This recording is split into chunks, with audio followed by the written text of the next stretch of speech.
This week on I Watched This as an Adult, I reviewed a 1997 martial arts film, Superfights.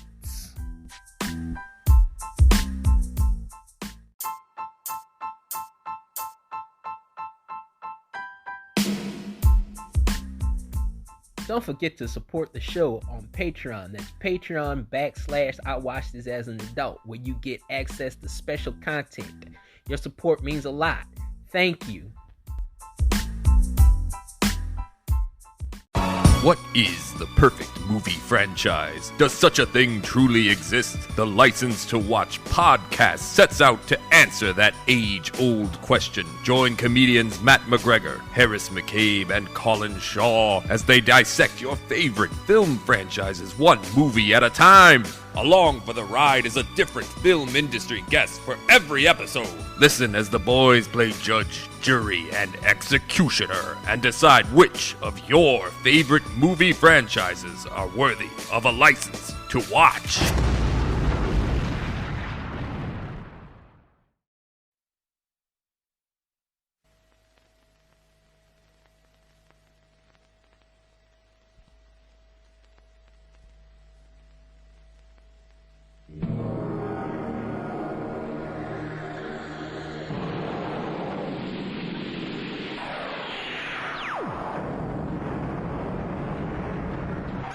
Welcome to the Superfights.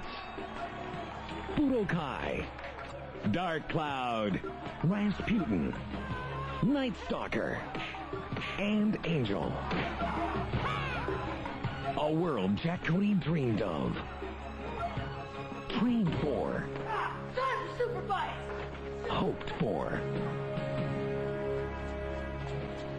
I'd like you to meet my favorite super fighter, Angel. Angel became his trainer. I'm a real slave driver, Jack.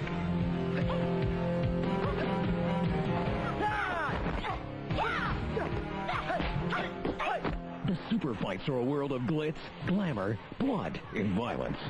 An all-American hero. Jack, the all-American hero, started winning, and winning easily.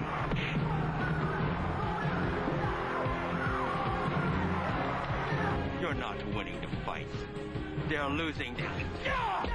But all was not as it seemed. Bullshit! I'm a great fighter!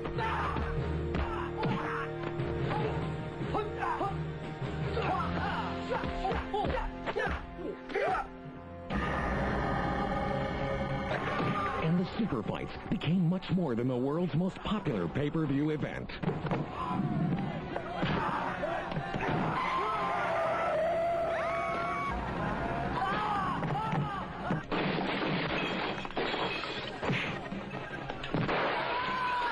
Now he's Robert's personal killing machine. The Superfights made Jack Cody's dream come true. Now, it's turning into a nightmare. I gave you a future. Now I'm going to take it away. There comes a time in every man's life to stand up for what's right. For Jack Cody, that time is now.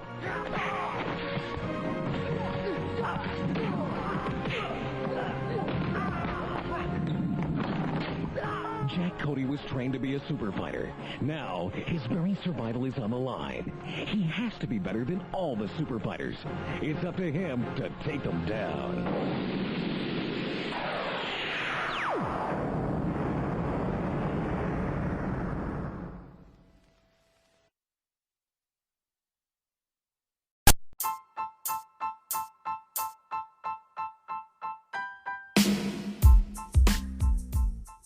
Hello, and welcome to I Watched This as an Adult Movie Reviews. I'm your host, Mikkel Ford. We are going to be talking about the 1997 martial arts film Superfights. So let's get right into it. Let's start with the technical. There's not much technical. This movie was directed by Tony Leung. Not that Tony Leung. A different Tony Leung. Not the actor. And it was written by Keith W. Strandberg. That's pretty much all I got. I went to try to research, see if they had a Rotten Tomatoes score. I didn't see nothing for it. I couldn't find a budget. I don't think this movie was even released to theaters. I think it just went straight to video. Like, cause like when I get into how I saw it, I'll talk about how I saw it. But I think this movie just went straight to video. This is gonna be like one of my first like nostalgic straight to video movie reviews, because I've never really done a straight to video movie review that I can think of. I don't think I have. This is episode 135, so like I have to go through my library, I have to go through my catalog, but I think all the movies I've done, they've gone straight to theaters, and then afterwards they've gone to video or DVD or whatever. So this is most likely, for the time right now, the first straight to video retro review I'm doing right now. So let's talk about how I saw this movie as a kid. Like, I remember seeing this movie randomly, like, during my summer break in, like, 1997. I saw this movie on, like, Cinemax, I think. It was randomly on at, like 10 o'clock in the morning on Cinemax on, like, a random, like, weekday. I think it was a weekday. It was like the middle of the week, I think. It was either like a Tuesday or a Wednesday, and I just happened to be up in the morning during my summer break, and I turned on the television, turned on Cinemax, and this movie was on. And I was 11 years old at the time, I want to say. I think I was 11 years old at the time. And I was really into martial arts movies. And, this was really, really up my alley. And this was the heyday of martial arts movies. Between about, I want to say about, like, maybe 1984 to about, like, 1999. Like, martial arts movies were, like, a big deal in the mainstream. Like, there were a lot of martial arts films, or films that had martial arts in them.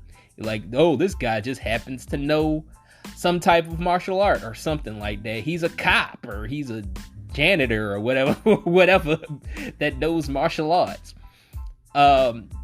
Like, you had like a lot of martial arts action stars, Jean-Claude Van Damme, Jackie Chan, Jet Li, Steven Seagal. Like, all these guys were like making like money hand over fist doing these movies.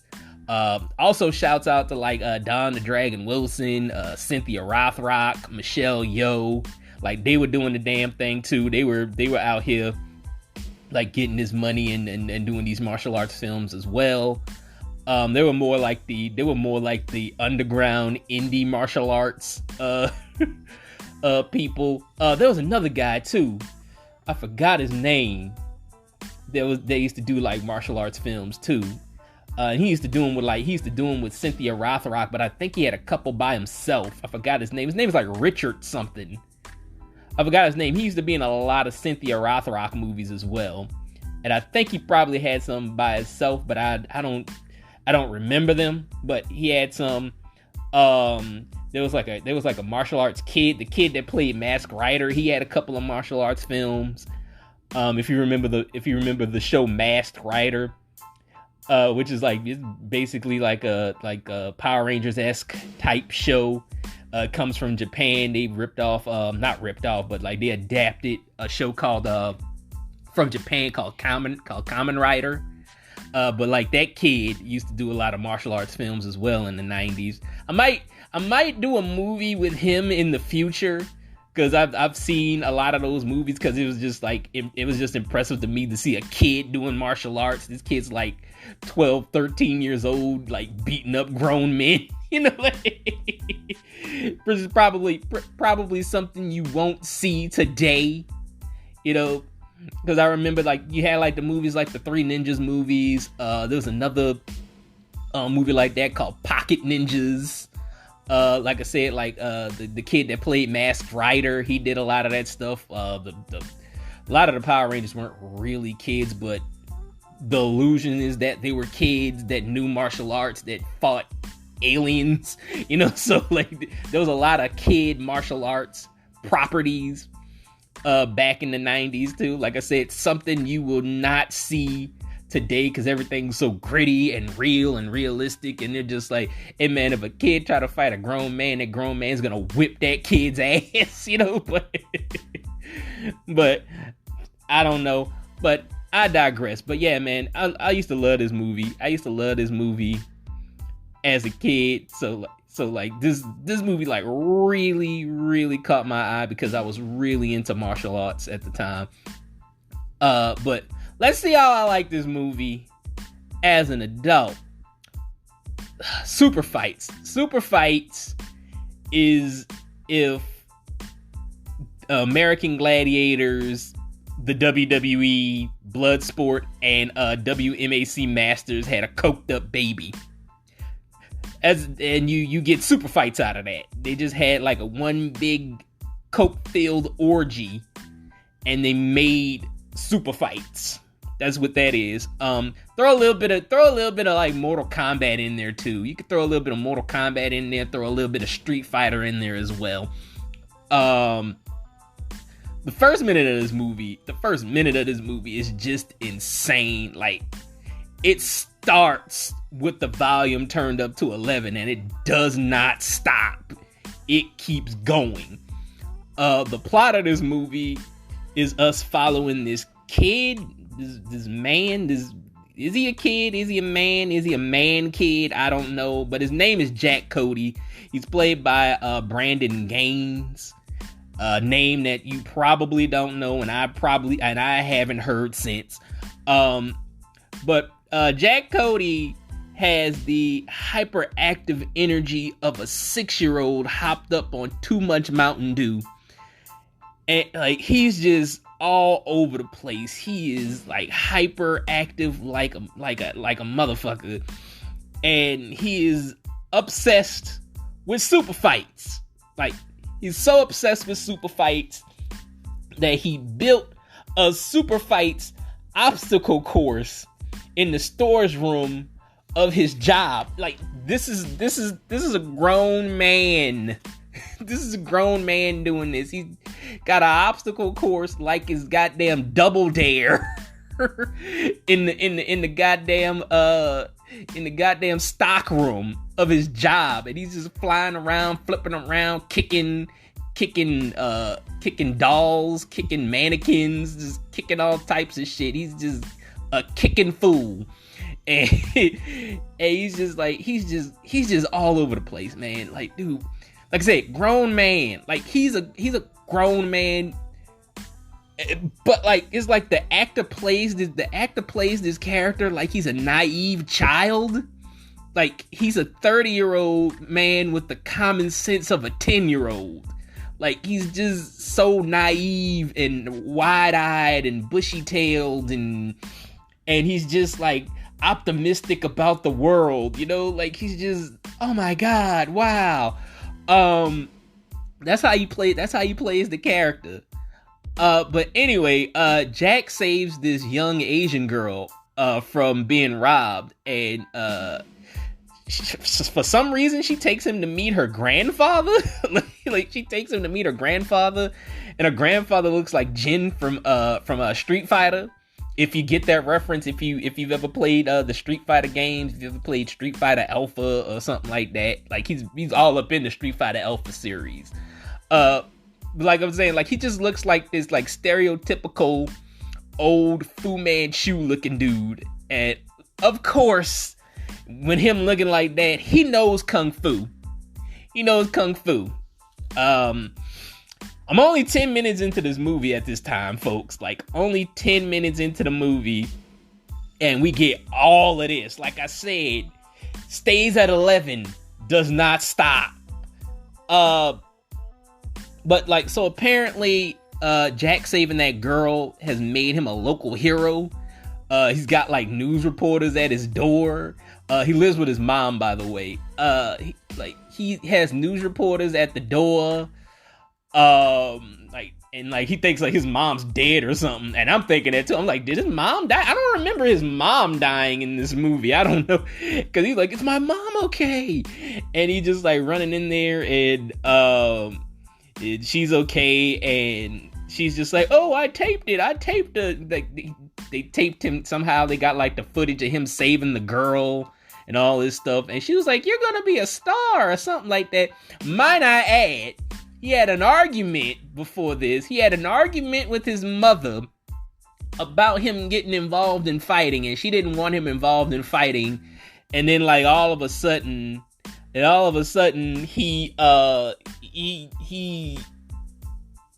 it's just like his mom is just okay with him fighting. You know, she was not okay with him fighting like 5 minutes before he left, and then he comes back and she's like, yeah, it's cool. But then again, like he gets the attention of Superfights, and the owner of Superfights, Robert Sawyer, signs him to a contract, and then all of a sudden his mom is not cool with it again.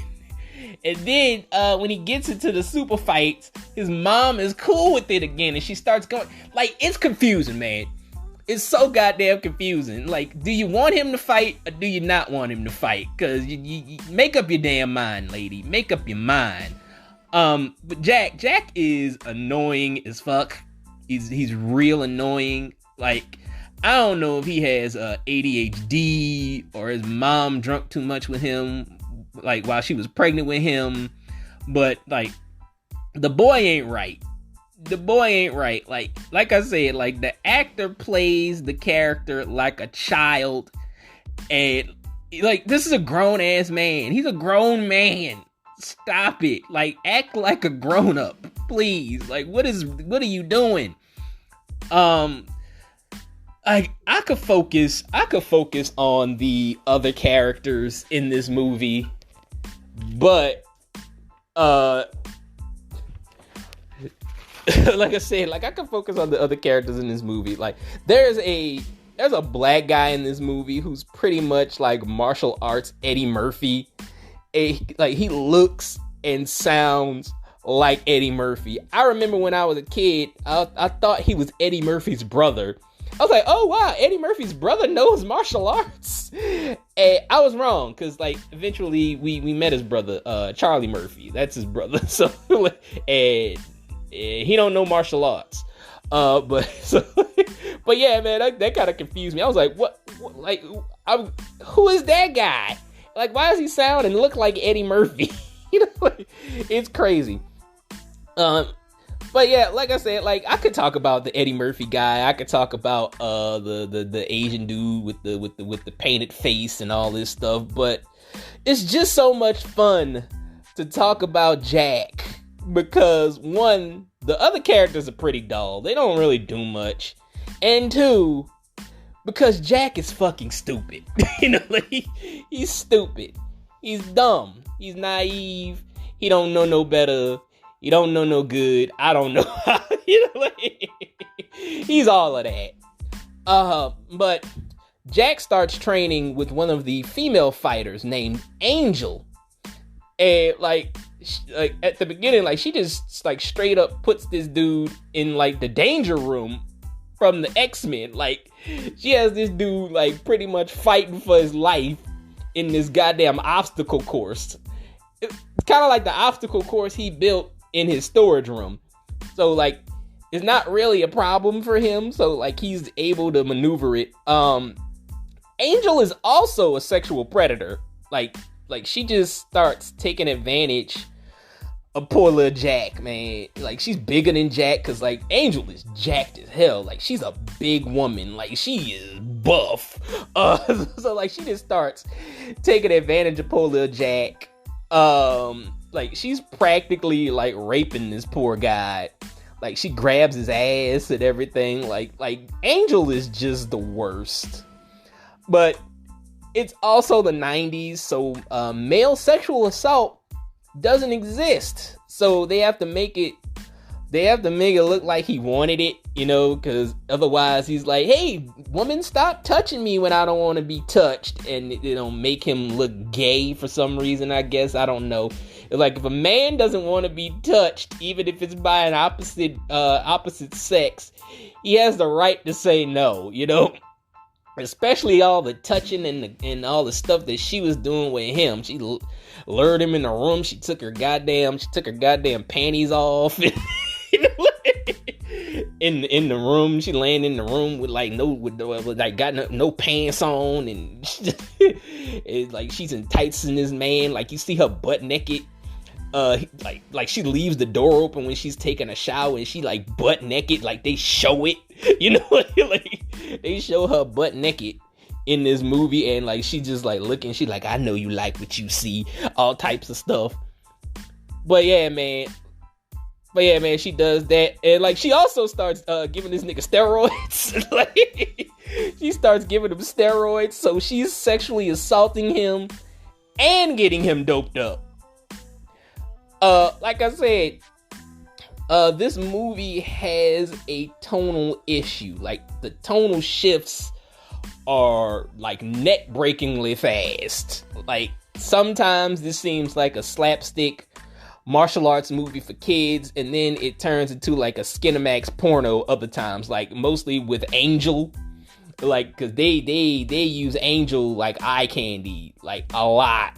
Like I said, like one point she's like all the way butt naked in this movie. Like, and I've seen this, like I said, I've seen this movie when I was 11, and I never really thought of that. I never really thought of that until like I looked at it now as an adult. I was just like, I don't think this movie is supposed to be for kids, because you got that scene of Angel being naked, and it don't really fit with the rest of the movie. But then the rest of the movie just goes batshit crazy too, and then we're gonna get into that later. We're gonna get into it now. Like Jack fights a ninja out of nowhere. He's a ninja, and he's a ninja that knows about organized crime. We're 40 minutes into the movie at this point, folks. We're 40 minutes into the movie.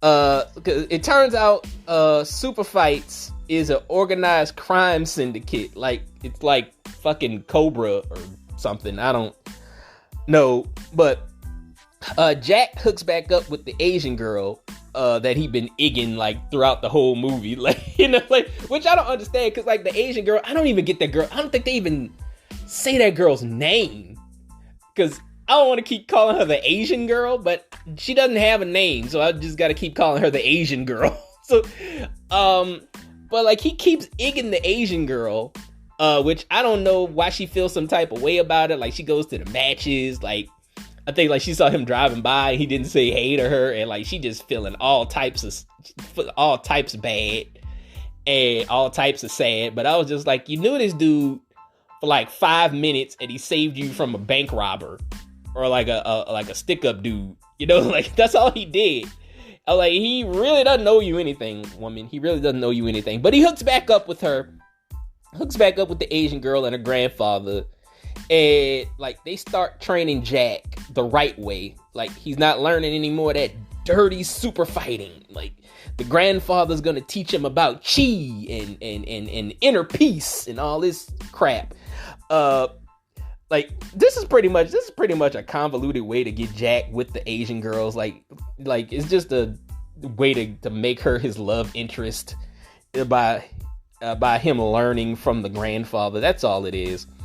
Like I said, this movie is just batshit crazy. Like as the movie goes along, like we get like a random street brawl, like it's like a scene from like Streets of Rage or something. Like just randomly, like the Eddie Murphy dude and the white-faced dude, like the white-faced Asian dude, they just fighting dudes in the middle of the street out of nowhere, like it just turns into Streets of Rage out of nowhere.